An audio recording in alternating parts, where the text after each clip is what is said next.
Hello and welcome to the HeelTurn Podcast for the week of August 5th, 2013. I am your host, Big Al. With me as always, well, almost always, is our Executive Vice President of Talent Acquisitions and Relations, Nick, the Shockmaster, McGee, a.k.a. the Black John Laurinaitis. Whatever, man. You gotta start talking more like this. You gotta start talking like this, Big Al. Okay? We have something called people power here on the HeelTurn Podcast. Here, have something to drink. No, sir. There's nothing wrong with my raspy voice, which I suffered an injury while I was wrestling in Japan almost 15, 20 years ago, sir. Whatever. Anyways, on today's show, we have the breakdowns of Raw and Smackdown for the week of last week. The weeks of last week? Yes. The weeks of last week, wow. Oh, well, screw you, man. Okay, continue your rundown. And we have some wrestling news that we got to take care of. A special side project that I've been thinking about doing. Yeah, a side project that he's been thinking about doing for a while, ladies and gentlemen. And I'm not going to spoil it for you. I'm going to wait till later on in the show. Well, let's get right down to it. Raw and Smackdown of last week. What'd you think of it?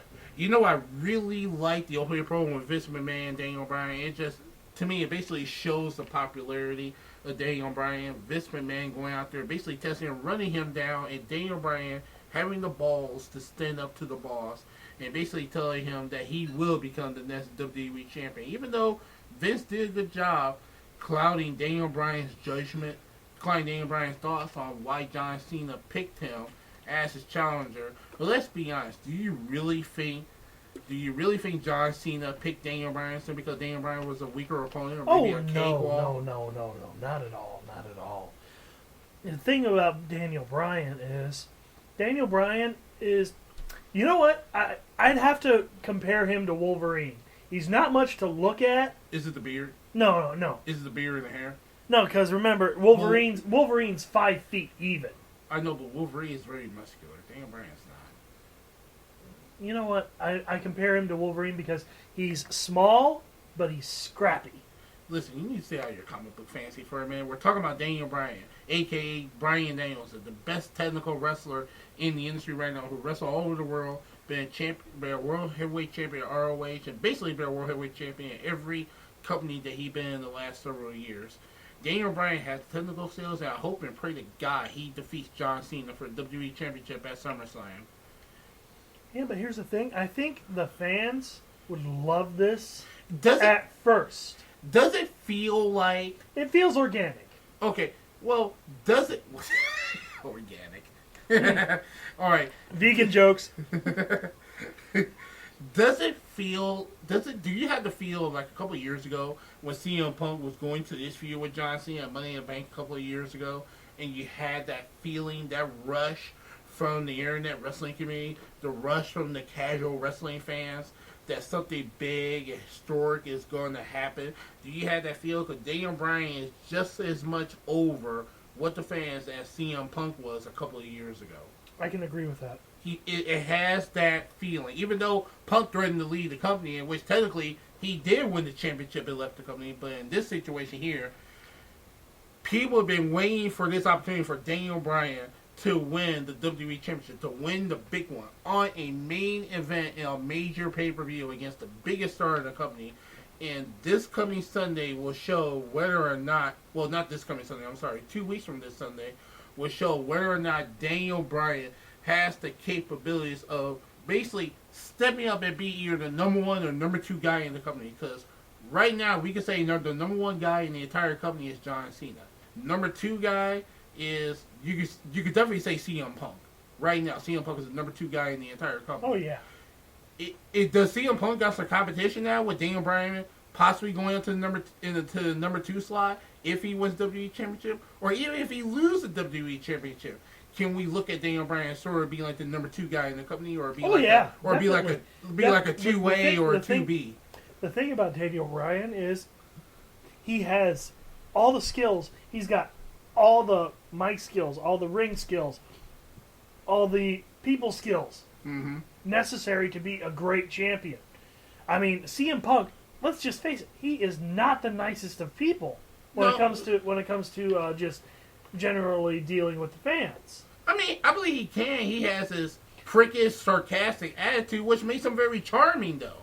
It makes him very appealing, and Punk deserves to be the number 2 guy in the company, but it goes to show is that number 2 status being threatened with the possibility of Daniel Bryan emerging. I don't think so. Because Randy Orton is not the number 2 guy. I mean, Randy Orton got 2 strikes against him, and one more strike, he's basically out of the company. Randy Orton, I think he's at number, 6 in the company. Who's ahead of him? Sheamus. Who else? Sin Cara. Oh, come on. The guy who can't speak English? You know why? It's because of the little kids. I don't think the kids love Sin Cara that much. He's the biggest bust that WWE has ever signed in the last few years. I'm sorry. He's a bigger failure than Bastion Booger. Wow. Really? Yes. Bastion Booger? I was about to say Max Moon. Oh! Sorry, Conan. Maybe Waylon Mercy. Wow. Waylon Mercy? Yeah. Wow. Anyway, moving on to our Raw and SmackDown breakdown. We saw the TV emergence of the Wyatt family again, the scariest group in the entire WWE. They came out and attacked Kane after his match with Daniel Bryan. Daniel Bryan scoring the victory over Kane, and the Wyatt family shows up, and Kane had Bray Wyatt right at his fingertips. But where do you think they're going with this storyline, Big Al? Honestly, I think it's going to end up with Kane joining the Wyatt family And taking off the mask? Yes, and becoming And take off that mask and that wig? Yes, becoming their 4th member. And honestly, I want them to go even more disturbing than what they were doing. Because, let's just face it, they're just doing beatdowns. They're not doing anything that's unsettling. Right. They're not, I mean, their promos make your skin crawl, but that's as far as it goes. As far as it goes, because neither gentleman, neither Bray Wyatt or his 2 companions, have really gotten to the ring yet. We have not seen them perform yet in the ring in their current characters. And I agree with you. I think this will lead to ultimately Kane joining the Wyatt family. And I'm predicting right now that Bray Wyatt and Kane's going to have a match at SummerSlam. And I think it's going to be a good match because Bray Wyatt, if some of you wrestling fans remember, used to be Husky Harris on NXT. The dude is quick with his hands. Oh, man, he's like a football player. I mean, he is so quick. He's so quick to come off the ball, so quick to come. He's like a cruiserweight. Yeah, he's a cruiserweight inside a heavyweight's body. He reminds me of Samoa Joe when Samoa Joe first made it on the mainstream in TNA several years ago. Samoa Joe was so quick and dominating. Every time Samoa Joe lands just a like, move, it hurts. Just hurts. And Bray Wyatt is the same way. I think his match with Kane is going to be awesome at SummerSlam. And I'm pretty sure that match will get announced sometime this week, either on Raw or SmackDown. But I'm like you. They're probably going to lean towards Kane joining the Wyatt family. I think Kane, with his history of having very bizarre, dark promos, will add extra layer to the Wyatt family. I'm very excited to see where this will go, and we would love to get your feedback on this. And we're going to throw up this question on our HeelTurn Podcast Facebook page. Go to facebook.com/the HeelTurn Podcast, and the question we're going to put up there is, do you think Kane will eventually join the Wyatt family? Can Bray Wyatt save Kane? I think he can. Through a beating. Tell us what you think. Go to facebook.com/the HeelTurn Podcast, or you can give us your thoughts on our Twitter page, twitter.com/HeelTurn Podcast. Now, here's the thing that I also want to mention with the Wyatt family. The Wyatt family, the other two guys, their names escape me at the moment. Luke, I think it's Luke Harper, and I forgot the other guy's name. Well, those 2 guys, I want to see these guys actually do some wrestling as well. Well, you check out their clips from when they were down there at NXT. They can go. They're some big bruisers. They remind you, oh man, they're like a combination of Demolition and oh crap, their names escape. Ultimate Warrior, or not Ultimate Warriors, the Road Warriors. Yeah, they're like a combination of both those guys. I mean, they're dumb. They're not as athletic as Demolition and the Road Warriors / the Legion of Doom. They're not as athletic, but they're just as physical. And I can't wait to really see them in the ring. I would love to see them compete more in the tag division against a team like the Shield for the run of their money, or the Usos, or Justin Gabriel and Tyson Kidd, who is recovering right now from his injury. You know, I really would like to see the Wyatt family really get down in the tag division. But right now, their primary focus is to save Kane so he can take off that mask and that wig he's been wearing for the last year or so. Yeah. I'd like to get into one thing about the thing going on with Raw and SmackDown from last week. I saw that, yet again, they're letting Rob Van Dam win. And what's wrong with RVD winning? He's one of the most over guys that came into the company right now. But here's the thing. He's lost weight. He's recommitted. It's not like that crap he put on in TNA, where he was fat, overweight, underperformed, didn't live up to his paycheck. At least in WWE, he lost weight. I had to assume he put down a pipe so he could actually breathe in the ring. And he's actually put on some great matches. He had a great match against Fandango this past week. Yeah, but I thought they were going to bring him back as more enhancement talent and not just a straight-up competitor. I mean, he has enhanced the talent. That's the thing. You want him to be competitive because you want him to be better, and you want him to make the guys that he's wrestling better. I mean, he had a great outing against Jericho, which was a classic 2 weeks ago. He had a good outing against... Speaking of Jericho, he's gone again. He's retiring for the 12th time. I swear to God, he retires more than Terry Funk. Oh, I'm about to say Jerry Lawler, but that's all right. And Jerry Lawler, he'll never retire. No, He'll die and be buried. He will literally die and be buried underneath the ring or the announce table. Take a pick. But yeah, RVD had a classic against Jericho. He had a decent match against Wade Barrett. He had a good match with Alberto Del Rio, which he lost that match, by the way. All right, here's my thing. Wade Barrett, they need to do something with him because he is good. The most underutilized mid-card heel in the entire company. Yes. In which he's a classic mid-card heel he's throwback. He's like William Regal back when... Exactly. He is a classic throwback, and they're not doing nothing with him right now. It's kind of sad. I know. I mean, he's pompous, just like William Regal was. Exactly. He's arrogant, just like William Regal. I can see Barrett winning the Intercontinental title back, if not, probably in a year or so, win the United States Championship, and basically be a mid-card guy. I still say they need more than just the 4 belts to spread around to some of the talent they have. Well, a friend of mine that I had was Sky, which I told you about this during our pre-show fist fight. He was suggesting maybe condensing the belts to make them more valuable. Like reunifying the 2 world championships and reunifying our 2 mid-card titles. Yeah, but then you have everybody going for the same stuff. Well, that's fine. That what makes it more intriguing. So many guys will get lost in the shuffle. No, because you create competitiveness among your mid-carders. Remember guys were wrestling each other just to see who will get the next spot going after the Intercontinental Championship back in the day? Yeah, you're right. I mean, you can do that. I mean, some of the best programs I saw were like... So winning matches will actually matter, because if I win 2 or 3 matches, that'll get moved up the rankings into possibly getting a title shot. You making the top...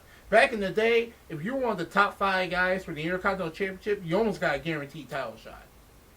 If you're in the top 5. If you're in the bottom 5, you really have to bust your butt to get up to at least number 5. When they did the power rankings back in the day, that's when the WWE had something called a championship committee, but that's laughable. Yeah, nowadays. Now, going on to the rest of the show, Cena beat Ryback in the tables match. Nothing spectacular. Big deal. Who cares? That's nothing spectacular there. But last Friday on SmackDown, Alberto Del Rio was given a choice by Vicky Guerrero to choose his opponent.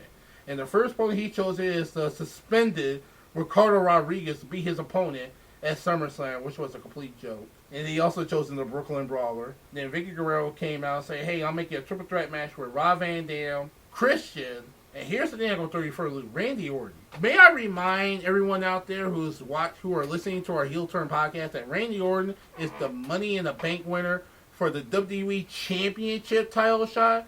Why ain't God's name from a booking decision? Randy Orton's a triple threat contender match for the world title. It makes no sense. Here's why. He puts butts in the seats in front of the TV.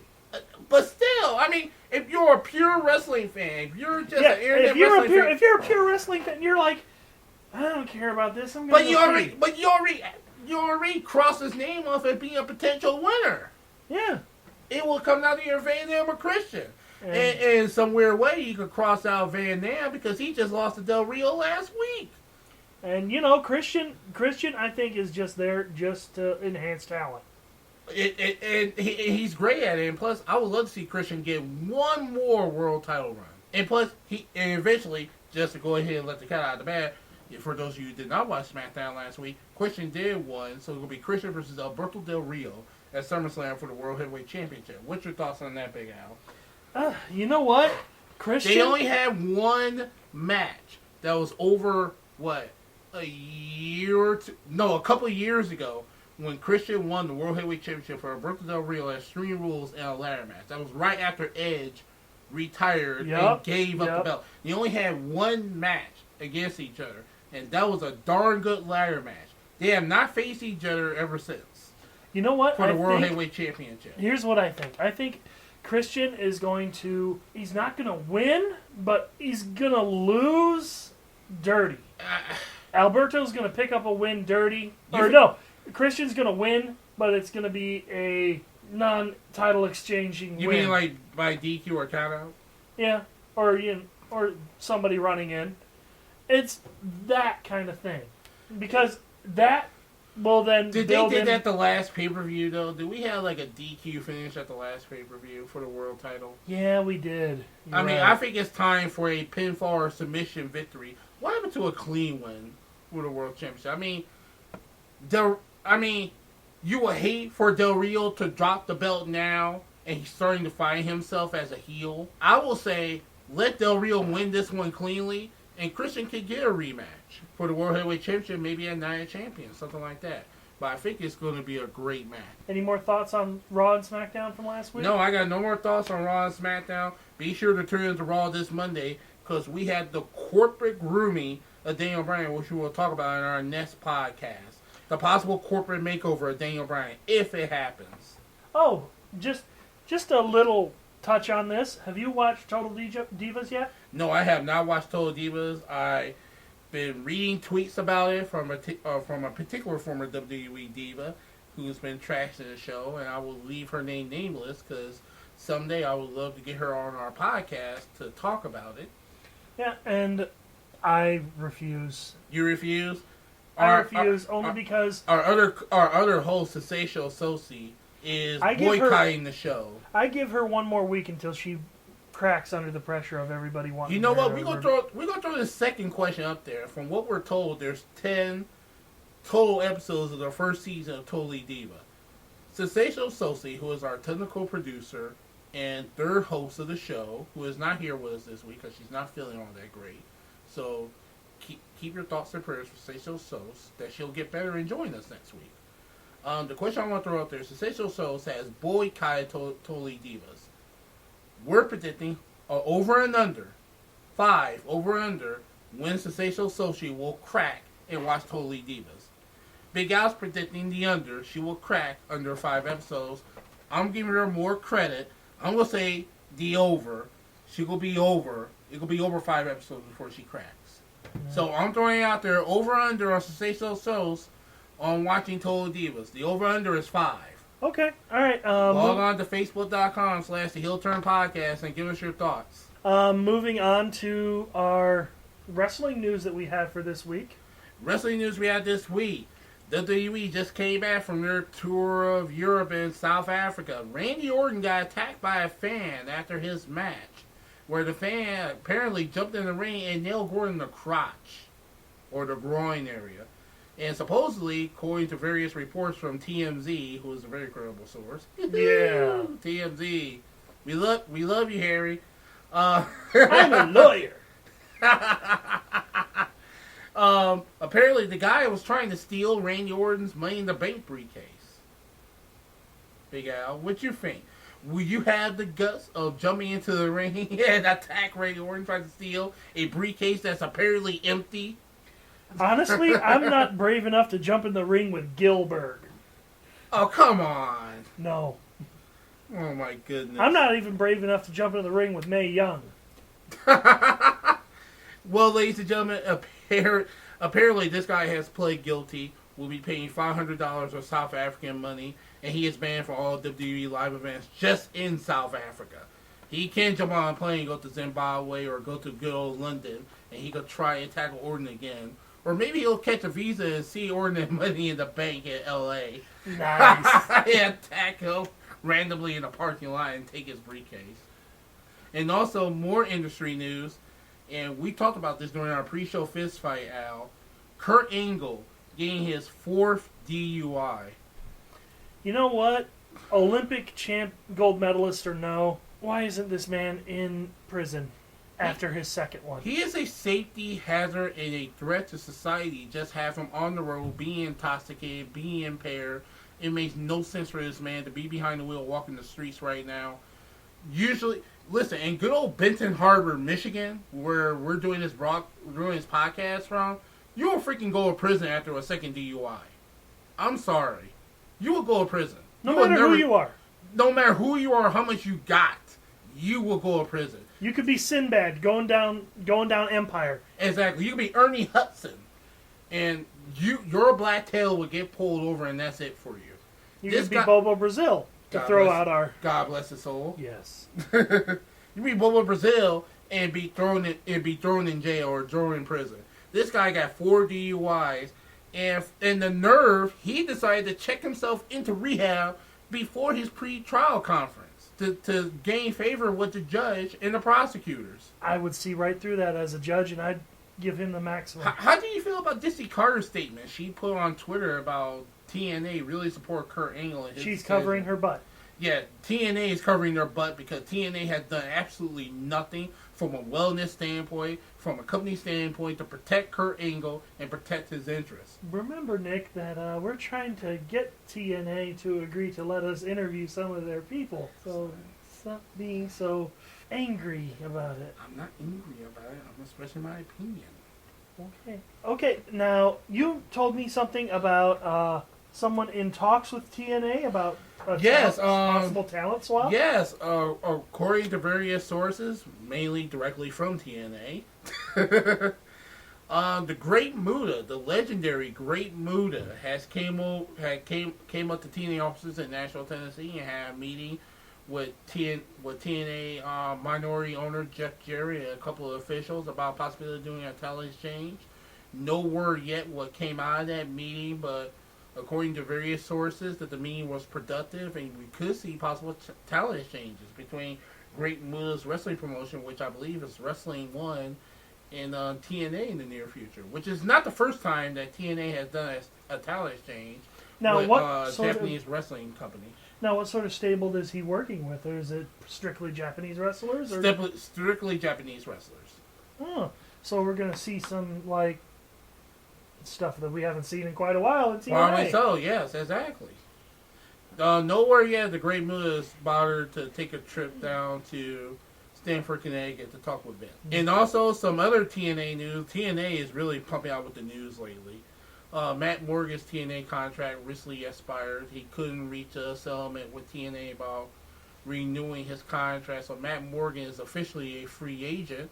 And there have been rumors big out that Matt Morgan could be WWE bound potentially after SummerSlam. Your thoughts? I think that Matt Morgan, this is his second run, correct? If he goes back? Yeah. I think he'd do well. If it's his second run, he doesn't have to go through. I want to give TNA all the credit in the world by allowing this young man to polish up his mic skills. He's a beast on the mic. Yeah. He's much better in the ring. Right now, they're doing his first on WWE where he's kind of pudgy and slow, but he was just learning. Right now, this guy is stacked. He's ready to be a solid mid-carder or a semi-main eventer. He will do well in the WWE, either as a face or a heel. It really doesn't matter. Speaking of free agents, I hear that the Briscoe brothers? Apparently, according to the chatter, the Briscoe brothers are officially gone from TNA. If some of you recall, on their internet pay-per-view, the Briscoe brothers had their showdown when Jay and Mark Briscoe basically went in and tore the house down and got their butts kicked by scum. got their butts kicked by Scum, and from a storyline standpoint, they got basically beat up by ROH. According to various rumors that they're possibly are signed to WWE developmental contracts, but don't quote us on that. Those are basically just rumors right now. But just imagine the Briscoes in WWE. You know what? If they go through the, you know what? We'll touch on this. Right now, I think we're going to move on to our special little thing for the show. Usually, ladies and gentlemen, I do a very small segment on the show called Book It. But during our pre-show fist fight, Big Al came up to me and basically punched me in the eye. The HeelTurn Podcast does not support white on black crime. No, that's bullcrap. You just flat out punched me in the eye saying, Nick, I'm doing a Book It today. Take that, black man. I'm like, whoa, dude. You have to punch me in the eye right now. I have a glass eye. I have to explain to my wife when I go home tonight why I have a black eye. So right now, via gunpoint, here's Big Al with his version of Book It. Okay, ladies and gentlemen, I'm not going to bury the lead. I think the WWE is missing an opportunity.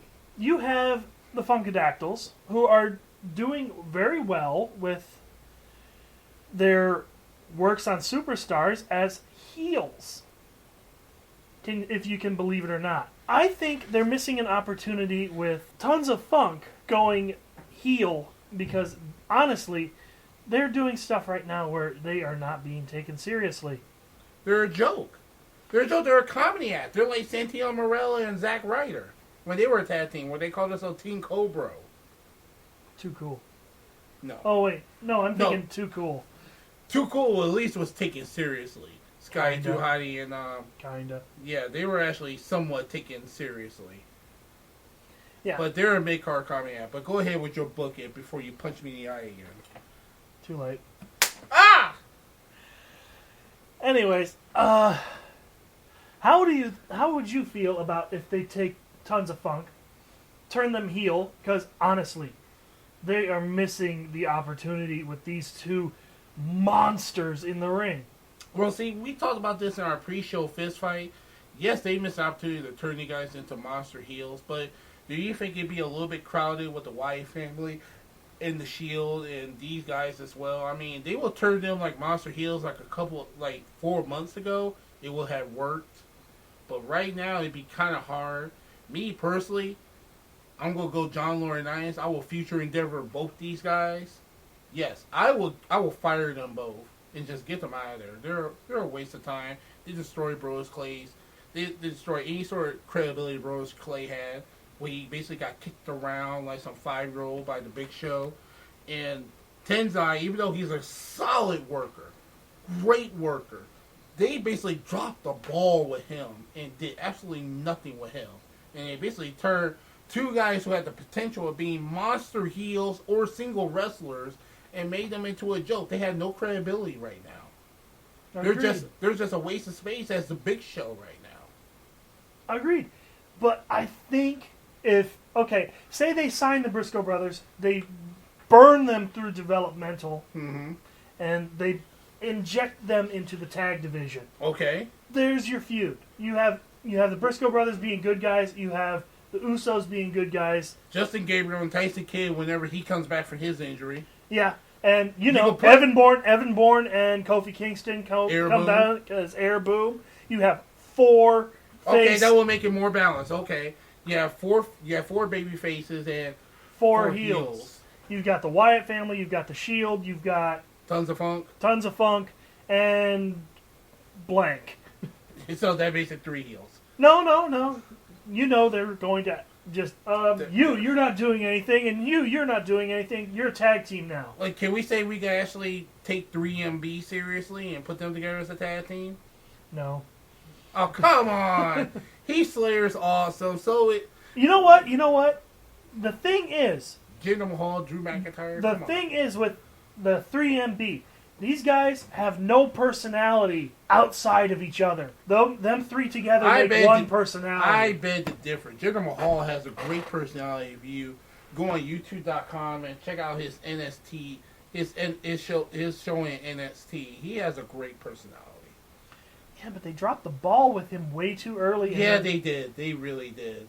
I think what killed him when he first appeared in WWE, he went through that story with the great Khali, talking about he's like Khali's half brother or something like that. It was stupid.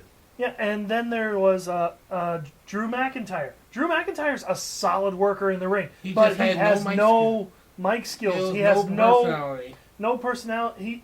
Basically, the man is a cardboard box that wrestles. How can you drop the ball when the owner of the company basically puts you over?